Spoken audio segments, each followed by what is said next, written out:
Assalamualaikum students, you are watching chemistry with Dr. Yusuf Zai। हम already atomic structure के important MCQ start कर चुके हैं, जिसमें लास्ट लेक्चर में हमने कितने एमसीक्यूज़ किए थे 14 विद कंप्लीट एक्सप्लेनेशंस। तो आज हम स्टार्ट करेंगे क्वेश्चन नंबर 15 से। What is the electronic configuration of the atom of an element which is iso electronic with H2S। तो यहाँ पे पूछ रहे हैं कि वो कौन सा इलेक्ट्रॉनिक कन्फिगरेशन है जो आइसो इलेक्ट्रॉनिक है, मतलब कि सेम नंबर ऑफ इलेक्ट्रॉन्स है उसमें, किसके इक्वल है H2S के।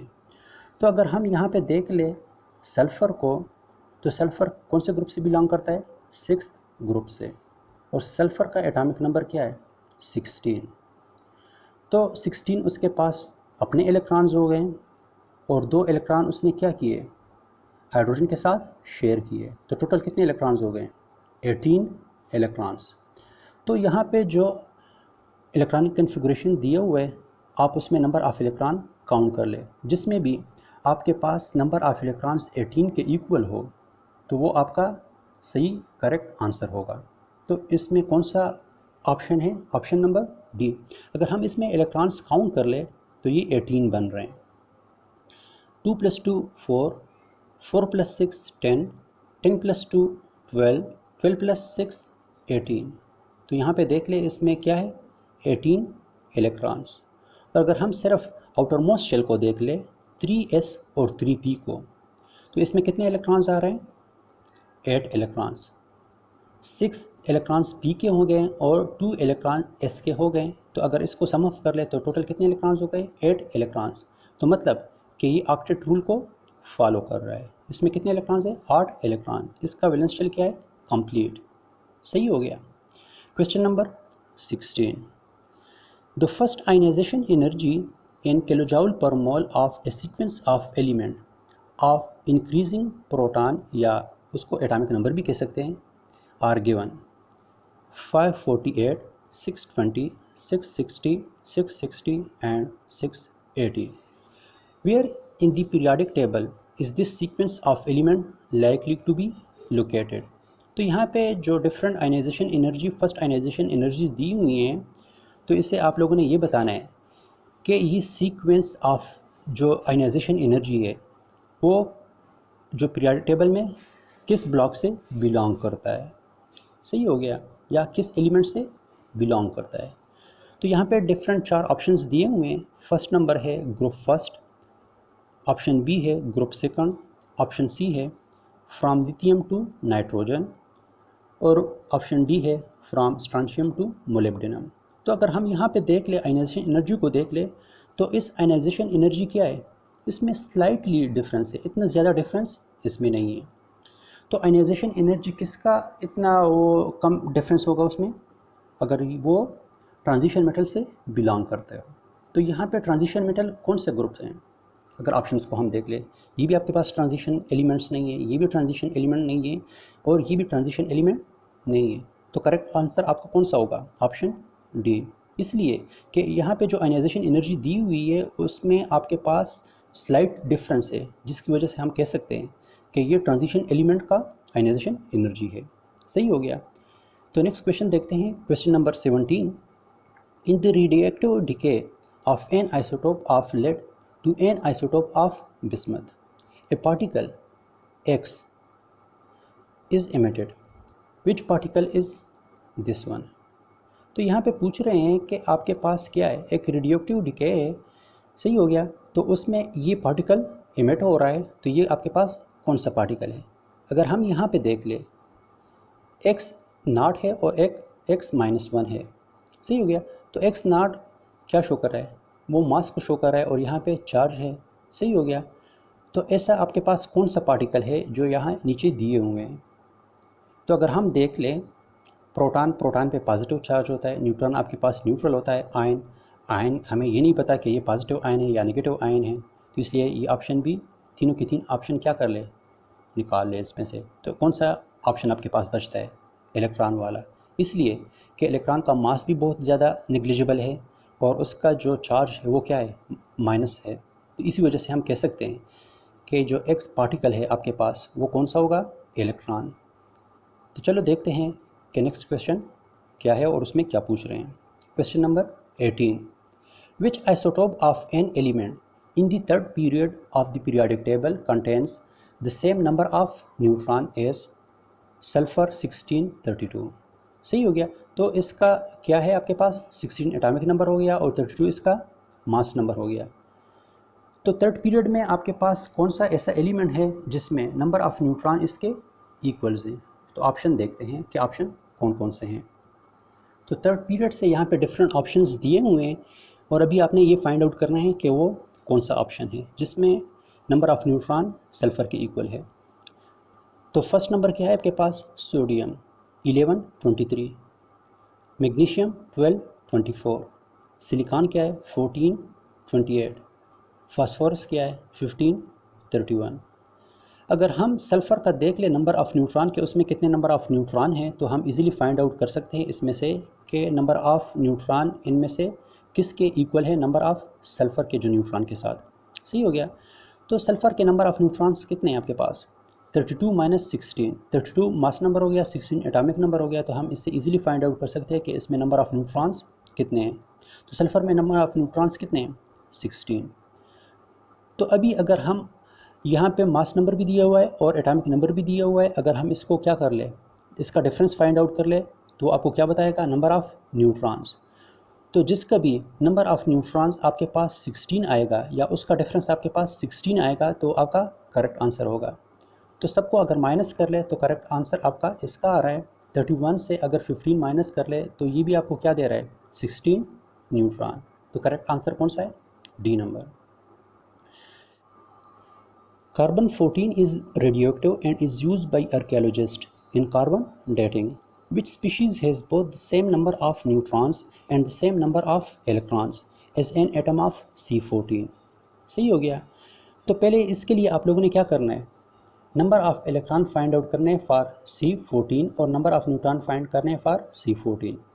जब आप लोगों को वो पता चल जाएगा कि इसमें नंबर ऑफ़ इलेक्ट्रॉन्स कितने और नंबर ऑफ़ न्यूट्रॉन्स कितने, फिर आप लोग इजीली बता सकते हो कि इसमें से कौन सा वो ऑप्शन है जिसमें नंबर ऑफ़ न्यूट्रॉन और इलेक्ट्रॉन इक्वल है C14 के। सही हो गया। तो C14 में नंबर ऑफ़ इलेक्ट्रॉन 6 है और नंबर ऑफ़ न्यूट्रॉन्स 8। तो अगर यहाँ पे इस ऑप्शन को देख ले, ऑप्शन नंबर बी को, तो इस पर कौन सा चार्ज है, प्लस चार्ज, मतलब कि इसने 2 इलेक्ट्रॉन लॉस किए। तो नंबर ऑफ़ जो न्यूट्रॉन है आप लोगों ने वो पहले फाइंड आउट करने हैं लास्ट से पहले, मतलब कि जो यहाँ पे एटॉमिक मास दिया हुआ है तो आप लोगों ने उससे एटॉमिक नंबर माइनस करना है। तो ऑक्सीजन का एटॉमिक नंबर क्या है 8। तो अगर 16 से 8 को माइनस कर ले तो नंबर ऑफ़ न्यूट्रॉन आ जाएगा जो कि 8 है। तो आपके पास न्यूट्रॉन कितने हैं 8। फिर उसने 2 इलेक्ट्रॉन लॉस किए, यहाँ पे देख ले O8 और 16, उसने 2 इलेक्ट्रॉन लॉस किए। जब उसने 2 इलेक्ट्रॉन लॉस किए तो आपके पास यहाँ पे 8 की जगह क्या आएगा 6। ये आपको किसके बारे में इंफॉर्मेशन देता है, नंबर ऑफ़ इलेक्ट्रॉन्स। उसने 2 इलेक्ट्रॉन लॉस किए तो 8 से 6 आ गया। तो यहाँ पे अभी इलेक्ट्रॉन कितने हैं इस केस में 6 और नंबर ऑफ़ न्यूट्रॉन कितने 8। सही हो गया। तो करेक्ट आंसर आपका कौन सा है, ऑप्शन बी। आप लोगों ने ये देखना है कि ये जो एटम दिया हुआ है या ये ऑप्शन दिया हुआ है कि वो कौन से आयन बना रहा है, आपके पास नेगेटिव बना रहा है या पॉजिटिव बना रहा है। अगर नेगेटिव बना रहा है तो आप लोगों ने एटॉमिक नंबर में 1 ऐड करना है और अगर वो पॉजिटिव बना रहा है तो उसी तरह आप लोगों ने एटॉमिक नंबर से माइनस करना है। सही हो गया। तो क्वेश्चन नंबर 20 क्या है, एन आयन A+2। जिस तरह मैंने आप लोगों को बताया था कि यहाँ पे आप लोगों ने जो ऑप्शन दिया हुआ है वहाँ पे आयन को भी देखना है कि वह उस पर चार्ज कौन सा है। तो अगर यहाँ पे देख ले A+2 है, मतलब कि उसने 2 इलेक्ट्रॉन लॉस किए तभी इस पर +2 चार्ज आया है। An ion A+2 contain 44 protons. What is the electronic configuration of A+2। तो यहाँ पे नंबर ऑफ़ प्रोटॉन दिए 44 और हमें ये भी पता है कि नंबर ऑफ़ प्रोटॉन इक्वल होता है नंबर ऑफ़ इलेक्ट्रॉन्स के। तो मतलब कि जो ओरिजिनल एटम था आपके पास उसमें नंबर ऑफ़ इलेक्ट्रॉन्स कितने थे 44। तो उसने 2 इलेक्ट्रॉन क्या किए लॉस किए। तो इस केस में उसमें कितने नंबर ऑफ़ इलेक्ट्रॉन्स हैं 42। 44 से कहाँ तक चला गया, 42 पे आ गया। क्यों? इसलिए कि 2 इलेक्ट्रॉन्स जो थे वो उसने क्या किए, लॉस किए।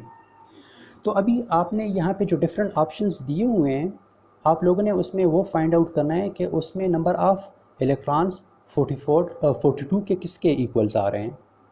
जिसके भी नंबर ऑफ़ इलेक्ट्रॉन 42 के इक्वल्स आ रहे हैं वो आपके पास करेक्ट आंसर होगा। तो यहाँ पे काउंट कर ले पहले। तो करेक्ट आंसर कौन सा है आपके पास, ऑप्शन नंबर सी। तो अगर हम इलेक्ट्रॉन्स काउंट कर ले इसमें से, तो सी ऑप्शन के 42 इलेक्ट्रॉन्स आपके पास आ रहे हैं। तो इसलिए मैं कहता हूँ कि ये आपके पास क्या है, करेक्ट आंसर। तो चलो काउंट कर लेते हैं कि 42 इलेक्ट्रॉन्स बन भी रहे हैं कि नहीं बन रहे हैं। तो यहाँ पे ए आर शो किया है, A R electronic configuration for argon, जो कि इक्वल है 18 इलेक्ट्रॉन्स के।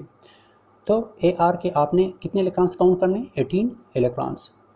18 प्लस 10 28, 28 प्लस 2 30, 30 प्लस 6 36, 36 प्लस 6 42। और आपके पास कितने इलेक्ट्रॉन्स इसके आ रहे थे ए प्लस 2 के, 42 इलेक्ट्रॉन्स। तो इसका इलेक्ट्रॉनिक कन्फिग्रेशन आपके पास ये वाला है। तो करेक्ट आंसर कौन सा है, option number C. Next question देख लेते हैं, question number 21। Gallium has the electronic configuration, ये इलेक्ट्रॉनिक कन्फिग्रेशन है किसके लिए, गैलियम के लिए। Where A R represent the configuration of argon, जिस तरह यहाँ पे मैंने बता दिया कि ये इलेक्ट्रॉनिक कन्फिग्रेशन है आपके पास आर्गॉन के लिए, जो कि 18 इलेक्ट्रॉन्स को रिप्रेजेंट करता है। In which order are the electrons lost in forming the gallium plus 4 ion. तो यहाँ पे 4 डिफरेंट ऑप्शंस दिए हुए हैं कि फर्स्ट इलेक्ट्रॉन रिमूव हो रहा है, सेकंड इलेक्ट्रॉन रिमूव हो रहा है, थर्ड इलेक्ट्रॉन रिमूव हो रहा है और फोर्थ इलेक्ट्रॉन रिमूव हो रहा है। तो यहाँ पे डिफरेंट ऑप्शंस दिए हुए हैं कि 3D से पहले रिमूव होगा, या 4P से रिमूव होगा, या 4S से रिमूव होगा, या 4S से रिमूव होगा। सही हो गया। तो यहाँ पे डिफरेंट ऑर्बिटल्स भी आपको दिए हुए हैं कि फर्स्ट इलेक्ट्रॉन यहाँ से रिमूव हो रहा है, सेकंड इलेक्ट्रॉन यहाँ से रिमूव हो रहा है, थर्ड इलेक्ट्रॉन यहाँ से रिमूव हो रहा है और फोर्थ इलेक्ट्रॉन यहाँ से रिमूव हो रहा है। तो आप लोगों को ये पता होना चाहिए कि इलेक्ट्रॉन कहाँ से रिमूव होगा। सही हो गया। तो इलेक्ट्रॉन जब रिमूवल होता है या आयनाइजेशन होती है तो इलेक्ट्रॉन रिमूव होते हैं कहाँ से, वैलेंस शेल से। तो यहाँ पे अगर आप ऑप्शन को देख ले तो यहाँ पे वैलेंस शेल आपके पास कौन सा बन रहा है, वैलेंस शेल आपके पास वही बनेगा जिसका प्रिंसिपल क्वांटम नंबर ज़्यादा होगा। सही हो गया। फर्स्ट इलेक्ट्रॉन वहाँ से रिमूव होगा जिसका क्या होगा आपके पास, प्रिंसिपल क्वांटम नंबर सबसे ज़्यादा हो। तो अगर फर्स्ट वाले ऑप्शन को देख ले तो यहाँ पे 3D 4S एंड 4P आ रहा है। तो इसमें से अगर प्रिंसिपल क्वांटम नंबर को आप देख ले तो या तो C का ज़्यादा है या D का ज़्यादा है। ए और ऑप्शन बी आप यहाँ से रिमूव कर ले, मतलब कि ये आपके पास इनकरेक्ट है। सही हो गया। या तो आपके पास ऑप्शन सी हो सकता है या ऑप्शन डी हो सकता है। वो कैसे आपको पता चला, वो इस तरह पता चला कि जब भी आपके पास इलेक्ट्रॉन रिमूव हो रहा हो तो वो कहाँ से रिमूव होता है, आउटर मोस्ट शेल से रिमूव होता है। और यहाँ पे फर्स्ट इलेक्ट्रॉन का आउटर मोस्ट शेल कौन सा है, अगर यहाँ पे हम देख ले तो जिसका प्रिंसिपल क्वांटम नंबर ज़्यादा हो, तो मतलब कि वो आपके पास आउटर मोस्ट शेल है। तो यहाँ पे देख ले जो फर्स्ट इलेक्ट्रॉन के लिए लिखा हुआ है, तो यहाँ पे ये देख ले जिसका भी प्रिंसिपल क्वांटम नंबर क्या है, ज़्यादा है, तो वहाँ से ही इलेक्ट्रॉन रिमूव होगा। तो या तो वो सी ऑप्शन हो सकता है या डी ऑप्शन हो सकता है, ए बी इसमें से रिमूव कर ले। सही हो गया। तो अभी आप लोगों ने ये बताना है कि ऑप्शन सी करेक्ट है या ऑप्शन डी। तो आपको कैसे पता चलेगा कि 4S से पहले इलेक्ट्रॉन रिमूव होगा या 4P से पहले इलेक्ट्रॉन रिमूव होगा। तो इलेक्ट्रॉन उस ऑर्बिटल से रिमूव होगा जिसकी आपके पास एनर्जी क्या हो, ऑर्बिटल की एनर्जी ज़्यादा हो। तो ऑर्बिटल की एनर्जी हम कैसे फाइंड आउट करेंगे कि 4S की ऑर्बिटल की एनर्जी ज़्यादा है या 4P ऑर्बिटल की एनर्जी ज़्यादा है। वो हम इजीली फाइंड आउट कर सकते हैं फ्रॉम n+l वैल्यू। जिसकी भी n+l वैल्यू आपके पास ज़्यादा आ रहा हो तो मतलब कि वो आपके पास हायर एनर्जी पे है। तो जो भी आपके पास हायर एनर्जी पे होगा इलेक्ट्रॉन उसी से ही रिमूव होगा। तो अगर हम यहाँ पे 4S का n+l वैल्यू फाइंड आउट कर ले और 4P का n+l वैल्यू फाइंड आउट कर ले तो हम इजीली बता सकते हैं कि इलेक्ट्रॉन यहाँ से रिमूव होगा या यहाँ से। तो चलो देखते हैं कि 4S के लिए n+l वैल्यू क्या है और 4P के लिए n+l वैल्यू क्या है। 4 आपके पास प्रिंसिपल क्वांटम नंबर हो गया और एस के लिए जो एल वैल्यू है वो किसके इक्वल है, 0 के। तो n plus L value for S के लिए क्या आएगा आपके पास, 4। तो अभी आप लोगों ने फाइंड आउट करना है 4p के लिए। तो 4p में आपके पास प्रिंसिपल क्वांटम नंबर इक्वल है 4 के, और p के लिए एजीमुथल क्वांटम नंबर या l इक्वल है 1 के। तो इन दोनों को सम अप कर ले, आपके पास आ रहा है 5। 4s का 4 वैल्यू आ रहा है और 4p का आपके पास 5 वैल्यू आ रहा है। तो किसका n प्लस एल वैल्यू ज़्यादा है, 4p का। तो मतलब कि आपके पास इलेक्ट्रॉन, जो फर्स्ट इलेक्ट्रॉन है वो कहाँ से रिमूव होगा, 4p से रिमूव होगा। तो करेक्ट आंसर आपके पास क्या बन रहा है, डी नंबर। सही हो गया। तो आज के लिए इतना ही। इंशाल्लाह नेक्स्ट लेक्चर में मज़ीद MCQs के साथ मिलेंगे। तब तक के लिए अल्लाह हाफिज़, दुखदाए पामान।